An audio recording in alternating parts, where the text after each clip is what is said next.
I am here to answer the most often asked question in all of jiu-jitsu: how to train when injured. I don't know. I was like, I don't know where to put my face.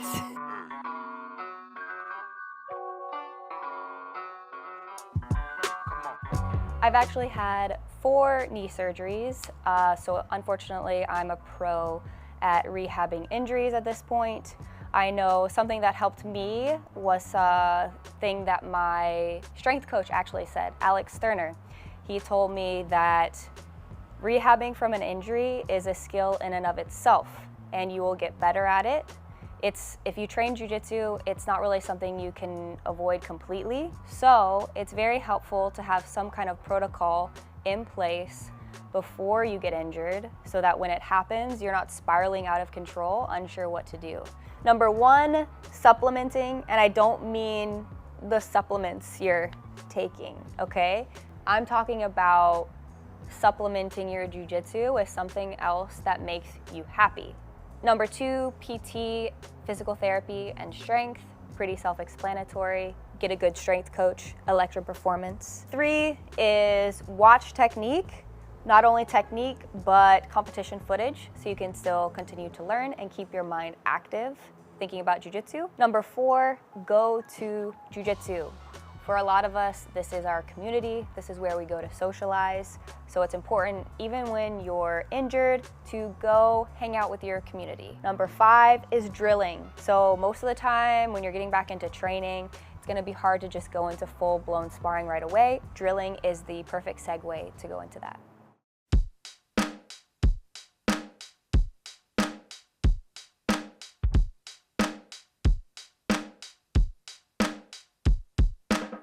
So I'm just gonna share with you guys the protocol I used most recently when I tore my ACL at Houston Open. Almost the most important thing when you get injured is to just always think about the things that you can do. Your brain is gonna wanna take you to all the things you can't do. I know for most of us, for me included, Brazilian Jiu-Jitsu is the thing that's keeping you mentally put together, right? It's like therapy. It's like that for me too. So to have that ripped away, to have this hobby that takes so much of your time ripped away from you, it can send you spiraling, okay? And you can think like, nothing else could ever, fill this void. I'm just gonna be sad for the next however long until I can do jiu-jitsu again. And that is not the mindset to have, because it's not serving you in any way. Being negative, being sad, moping around, sitting at home isn't gonna make anything better. Your body is not gonna feel any better because you're just sad and depressed. And I know this is easier said than done. I know some people, can't help it. I'm not trying to, say that or knock on anyone at all. I'm just saying what helped me dealing with an injury is thinking about all the things I can do, which is taking care of my body, eating right, lifting, going to PT, and then I also start picking up other hobbies, okay? So I don't have jiu-jitsu anymore to fill my time and make me mentally feel really good. So I try to take other things to fill that void, right? You need to replace it with something. You can't just not have jiu-jitsu and just move through life and deal with it, while you're waiting to get back to the mat. You need to replace that time with something else, some other hobby. So for me, that's been getting back into music, getting back into art, which these are skills I wanted to work on anyways. And now that I can't really train, I have more time for that. So I started taking voice lessons. I am drawing a lot more. I have more time right now to hang out with my friends and do things. So I'm not just waiting around till I can go back to the mat to be happy, right? I have a year-long recovery from this ACL surgery. I could not imagine waiting a whole year to be happy again, right? I don't know what's gonna happen, I need to be happy every day, even if circumstances aren't exactly how I want them to be. So whatever that thing is for you, you need to find it and you need to do that, right? You need to supplement. So everything gets easier, I think, if you have that solid base of just still trying to seek happiness, even when you can't do the thing that you absolutely want to do.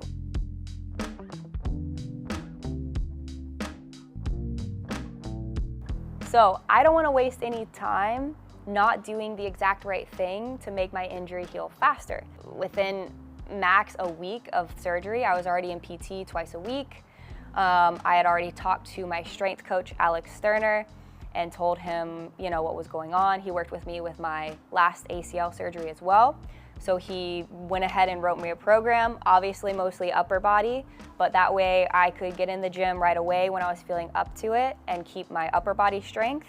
He also programmed me a lot of single leg stuff for my non-surgery leg. So there's a lot of studies saying that if you still work one leg, some of the strength transfer can transfer to the other leg, something like that. Ask Sterner, he's the scientist behind all that. But anyways, I did some of that. So maybe 2 weeks after my surgery, I was already in the gym lifting, I was already doing my PT. Take care of your body first. Most of us are just training for fun. You need longevity.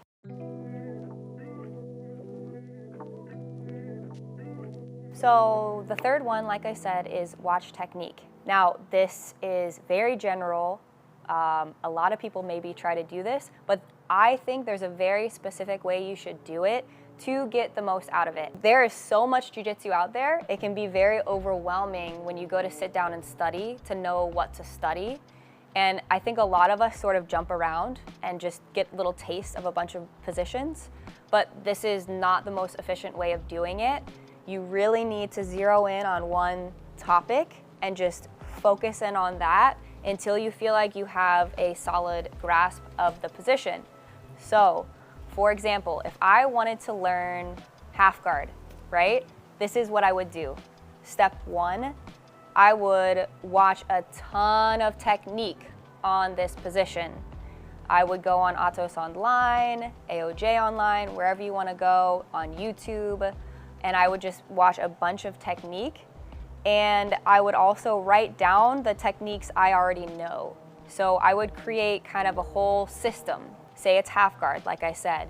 I would write down all the things I already know. I would write down all the questions and problems I'm having with the position, and I would research it. And I would find the answer to all of these questions or these positions where I didn't know what to do, and I'd just write it down. And I'd start systemizing it. I'm gonna say, okay, if they do this, I'm gonna do this. If they do this, I'm gonna do this. Maybe this is too broad. Maybe you have one sweep you like to do. You like to do tripod sweep. So if you don't know what position to cover, pick a favorite thing you like to do, like the tripod sweep, and just slowly build out from there. Write down problems you have, all this kind of thing, and just slowly start building it out. And you can do this with passes too.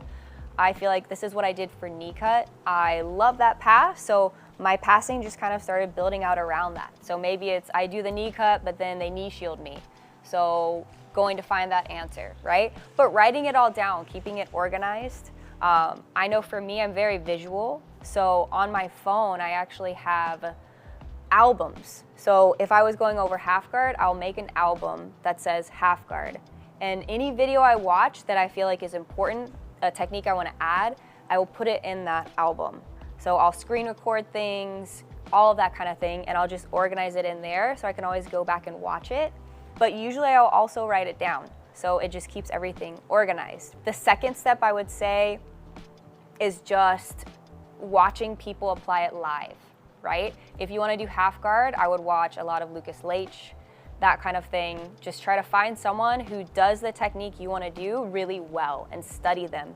Because when you do the technique, and you're just drilling it, you're not doing it with resistance, it looks a little bit different, right? But if you go watch it in competition, you're kind of gonna get a broader view of how they entered into this position, right? So you get a little context for the position, so you kind of can understand it better. You can see how they're off balancing and getting that push-pull to maybe get the sweep. And then you'll just find little details sprinkled in. So watch someone who's really, really good at doing the technique that you want to learn. And then I would say the third thing, once you're able to, would be just to drill it. So as you're watching all of this, you're making a list, right, of everything you need to drill. So whenever you are cleared and you can step on the mat, you have your list already ready of things you want to hit, and you just start drilling through it. And then once you graduate from that and you're feeling better, you start doing your positional training and then start applying it in live sparring. Hello, thank you so much for watching the video. I just wanted to take a brief second to thank my sponsor. They're King's Kimono. They're an apparel and gi brand that have been around since 2011. I love that no matter what I may need, they have it. So if I need a heavier gi because I need it to last for hard training, they have that. Or if I want a really light gi like this gi for competition, they also have that. So whatever I need, they have. I also love the style. They're always coming out with something really new and cool. And I don't know about you guys, but if I look good, I feel good. And if I feel good, I train good. So I always like having a nice fitting gi. So check them out.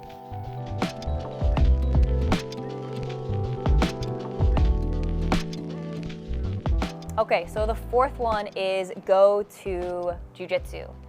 And this is just to kind of keep your head in the game, right? And to keep you part of the crew.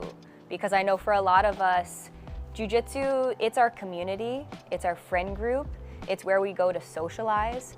So when you don't have that because you're injured, you kind of feel like you're on the outside. Like there's glass separating you, right? They're in this room having fun and you're on the other side of the glass. They can't see you. You can just see them and you're just crying and super sad.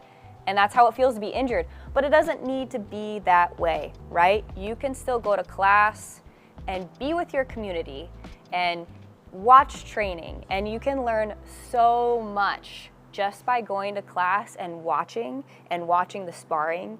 Because many times you're doing the sparring as well, so you don't get to watch the upper belts spar. And they do cool stuff. Obviously, like, you know, we do cool stuff. So you can go and you can learn a lot. I would say bring a notebook so you can write down the technique that they covered and it'll help you remember it. Since you're not able to drill it, writing it down is a great way to help you remember the technique. Even if you don't go back and look at it, just the act of writing it will be good for you. So I would say the second thing I would take notes on, apart from the technique covered in class, would be what you see in the live rounds. You're gonna see maybe some cool things you wanna take note of. And this will help you kind of stay focused and really look in on rolls and really try to just be perceptive and take in what they're doing. This will help you even if you are watching competition or footage online. You just will get better at being observant. And then the third thing would just be notes on questions you have or things you think about you need to work on. I promise you, if you go into training, your jiu-jitsu brain will turn back on and you'll start thinking about what you need to work on. It'll inspire you. You'll write down what you maybe want to drill once you can drill again. It'll just keep the jiu-jitsu brain juices flowing so that when you can step back on the mat, you're not feeling like a baby deer trying to learn how to walk. You have your footing. You have, you know, focused intention whenever you're back on the mat, and it's going to help you so much whenever you return.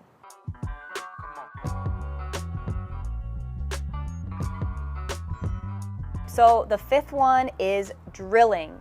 This is something that I think is just so essential to getting better at jiu-jitsu faster, but I feel like maybe a lot of people don't know how to do it, or at least don't know how to reap the most out of their drilling. So I remember when I was maybe white or blue belt, I had so many things running around in my head that I wanted to drill that my drill sessions were super scattered. I realized I was drilling too many things, basically. I was getting just a couple reps of each technique, which essentially is the same thing you're doing in class, right? You're just drilling it a couple times. So it was completely it was completely missing the purpose of rote drilling.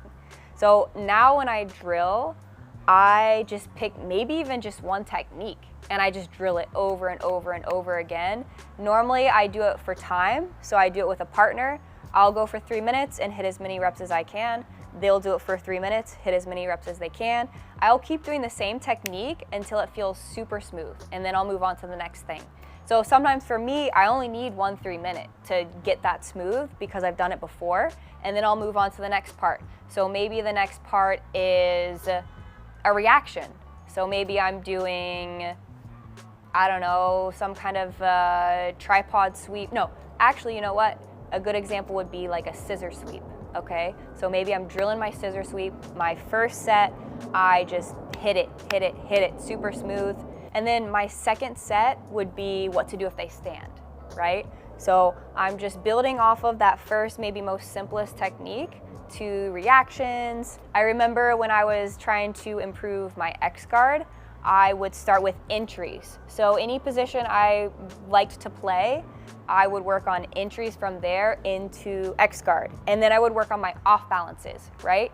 Because you need movement to set up your sweeps and your attacks. You can't just set it up when you're both still, because then you're just butting heads. You need to create some movement so that you can start seeing your opening for your sweep or your submission. So this is how I set up my drilling. I just write down the technique, all the reactions I want to drill, and I just hit that. I at all times have a list of what I want to drill. So whenever I have time, I can drill. I have one for maybe bottom position, I have one for top position, maybe I have one for stand up. So I will hit the same session until I feel really good about it. And then I'll move on to the next thing, because the purpose of the drilling isn't to drill a ton of things. It's to get that rote drilling that you're not getting in class. I know most of you though, you don't have time to have separate drill sessions. So I would say if you are injured, but you want to go to class and you can now do technique, do the technique.